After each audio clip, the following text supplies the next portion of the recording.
5 seconds. Start. ತೀರ್ಪು.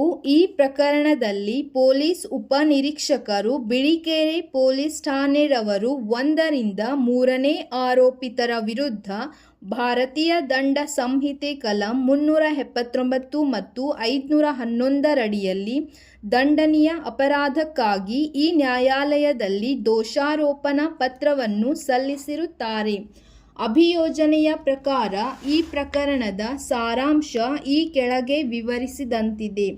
ಅಭಿಯೋಜನೆಯ ಪ್ರಕರಣದ ಪ್ರಕಾರ ದಿನಾಂಕ 5/2/2013 ಮಧ್ಯಾಹ್ನ 1 ಗಂಟೆಗೆ ನಂಬಲರ್ಹ ಮೂಲಗಳಿಂದ ಮಾಹಿತಿ ಬಂದ ಮೇರೆಗೆ ಬಿಳಿಕೆರೆ ಪೊಲೀಸ್ ಠಾಣೆಯ ಉಪನಿರೀಕ್ಷಕರು, ಅವರ ಸಿಬ್ಬಂದಿಗಳು ಹಾಗೂ ಲೋಕೋಪಯೋಗಿ ಬಂದರು ಮತ್ತು ಒಳನಾಡು ಜಲಸಾರಿಗೆ ಇಲಾಖೆಯ ಅಧಿಕಾರಿಗಳು ಜೊತೆಗೆ ಪಂಚರೊಂದಿಗೆ ಕೂಡಿಕೊಂಡು ಬಿಳಿಕೆರೆ ಪೊಲೀಸ್ ಠಾಣೆಯ ಹದ್ದಿಯ ಪೈಕಿ ಅಳಗವಾಡಿ ಗ್ರಾಮಗಳ ಮಧ್ಯದಲ್ಲಿ ಹಾಯ್ದು ಹೋದ ಒಂದು ಹಳ್ಳದಲ್ಲಿ ಸಾಮೂಹಿಕ ದಾಳಿ ನಡೆಸಿದಾಗ 1ರಿಂದ 3ನೇ ಆರೋಪಿತರು ಯಾವುದೇ ಪಾಸ್ ವ ಪರ್ಮಿಟ್ ಇಲ್ಲದೆ ಅನಧಿಕೃತವಾಗಿ ಬೋಟ್ನ ಸಹಾಯದಿಂದ ಹಳ್ಳದಲ್ಲಿಯ ಮರಳನ್ನು ತೆಗೆದು ಕಳವು ಮಾಡಲು ಪ್ರಯತ್ನಿಸಿದಾಗ ಸಿಕ್ಕಿದ್ದು ಒಂದು ಬೋಟ್ ಲಾರಿಯ ಇಂಜಿನ್ ಅಳವಡಿಸಿದ್ದು 6 ಕಬ್ಬಿಣದ ಪೈಪು 6 ಇಂಚಿನವು, 1 ಪೂಲಿ ಹಾಗೂ oil engine, 1 football pipe, ಪ್ರೆಜೇಬಲ್ ಪೈಪು 2 ಇಂಚಿನವು, 7 ಬ್ಯಾರೆಲ್ಗಳು ತಗಡಿನವು ಇದ್ದು ಅವುಗಳನ್ನು ತಮ್ಮ ತಾಬಾಕ್ಕೆ ತೆಗೆದುಕೊಂಡು ಪಂಚರ ಸಮಕ್ಷಮ ಪಂಚನಾಮೆಯನ್ನು ಮಾಡಿ ಆರೋಪಿತರನ್ನು ದಸ್ತಗಿರಿ ಮಾಡಿ ಸದರಿಯವರ ಮೇಲೆ ಸರ್ಕಾರಿ ತರ್ಪಿ ಫಿರ್ಯಾದಿಯನ್ನು ನೀಡಿ ಭಾರತೀಯ ದಂಡ ಸಂಹಿತೆ ಕಲಂ 379 ಮತ್ತು 511 ರಡಿಯಲ್ಲಿ ಗುನ್ನಾ ದಾಖಲು ಮಾಡಿಕೊಂಡಿರುತ್ತಾರೆ. ಫಿರ್ಯಾದುದಾರರು ಫಿರ್ಯಾದನ್ನು ಬಿಳಿಕೆರೆ ಪೊಲೀಸ್ ಠಾಣೆಗೆ ದಿನಾಂಕ 5/2/2023 ನೀಡಿದ್ದು ಅದನ್ನು ಗುನ್ನಾ ಸಂಖ್ಯೆ 27/2013 ಭಾರತೀಯ ದಂಡ ಸಂಹಿತೆಯ ಕಲಂ 379 ಹಾಗೂ 511 ರಡಿಯಲ್ಲಿ 1ರಿಂದ 3ನೇ ಆರೋಪಿತರ ವಿರುದ್ಧ ಪ್ರಕರಣ ದಾಖಲು ಮಾಡಿಕೊಂಡಿದ್ದು ಇರುತ್ತದೆ. 1ರಿಂದ 3ನೇ ಆರೋಪಿತರು ಖುದ್ದಾಗಿ ದಿನಾಂಕ 5/3/2023 ನ್ಯಾಯಾಲಯಕ್ಕೆ ಹಾಜರಾಗಿ ಅದೇ ದಿನ ಜಾಮೀನನ್ನು ಪಡೆದುಕೊಂಡಿರುತ್ತಾರೆ.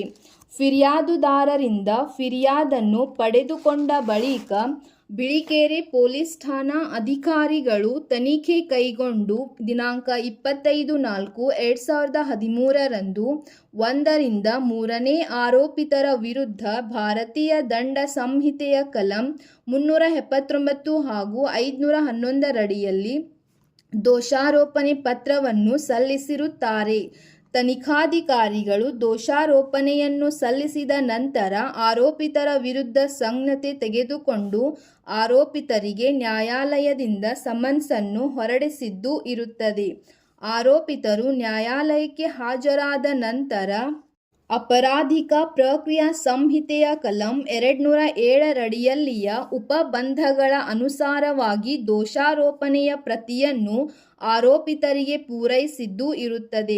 ಬಳಿಕ 1ರಿಂದ 3ನೇ ಆರೋಪಿತರ ಪರ ವಕೀಲರಿಂದ ದೋಷಾರೋಪಣೆಯನ್ನು ಹೊರಡಿಸುವ ಪೂರ್ವ ಸುನಾವಣೆಗಳನ್ನು ಕೇಳಿದ ನಂತರ ಆರೋಪಿತರ ವಿರುದ್ಧ ದಿನಾಂಕ 31/7/2015 ದೋಷಾರೋಪಣೆಯನ್ನು ಹೊರಡಿಸಲಾಯಿತು.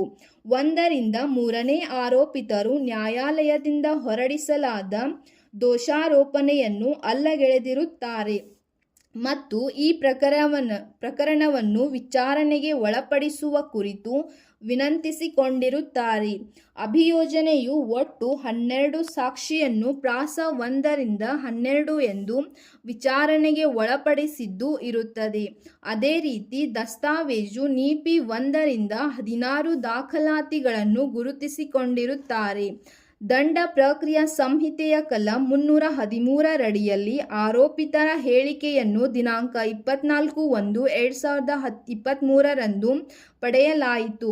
ಆರೋಪಿತರು ತಮ್ಮ ವಿರುದ್ಧ ಇರುವ ಎಲ್ಲ ಸಾಕ್ಷ್ಯಾಧಾರಗಳನ್ನು ಅಲ್ಲಗೆಳೆಯುವುದಲ್ಲದೆ ತಮ್ಮ ಪರ ಯಾವುದೇ ಮೌಖಿಕ ಮತ್ತು ದಾಖಲೆಗಳ ಸಾಕ್ಷ್ಯಾಧಾರಗಳು ಇಲ್ಲವೆಂಬುದಾಗಿ ಹೇಳಿರುತ್ತಾರೆ.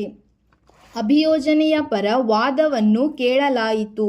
ಆರೋಪಿತರ ಪರ ಶ್ರೀ ಕುಲಕರ್ಣಿ ನ್ಯಾಯವಾದಿಗಳ ವಾದವನ್ನು ಕೇಳಲಾಯಿತು ಮತ್ತು ಲಭ್ಯವಿದ್ದ ಕಾಗದ ಪತ್ರಗಳನ್ನು ಮತ್ತು ಅಭಿಯೋಜನೆಯ ಮತ್ತು ಆರೋಪಿತರ ಪರ ವಾದವನ್ನು ಕೇಳಿದ ನಂತರ ಈ ನ್ಯಾಯಾಲಯವು ಈ ಕೆಳಗಿನ ಅಂಶಗಳನ್ನು ನಿರ್ಣಯಿಸಬೇಕಾಗಿರುವುದು ಇರುತ್ತದೆ.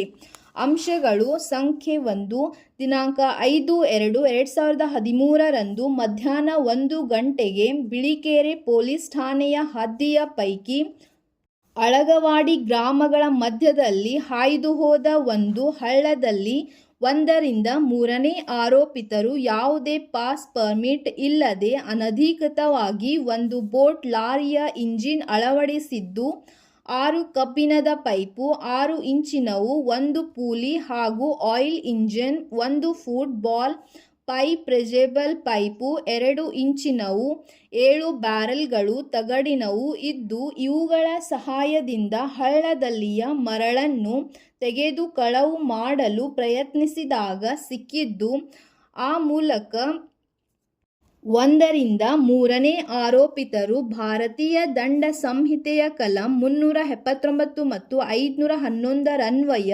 ಶಿಕ್ಷಾರ್ಹ ಅಪರಾಧವನ್ನು ಎಸಗಿದ್ದಾರೆಂಬುದಾಗಿ ಅಭಿಯೋಜನೆಯು ನ್ಯಾಯಯುತ ಸಂಶಯಕ್ಕೂ ಮೀರಿ ಸಾಬೀತುಪಡಿಸುವರೆ.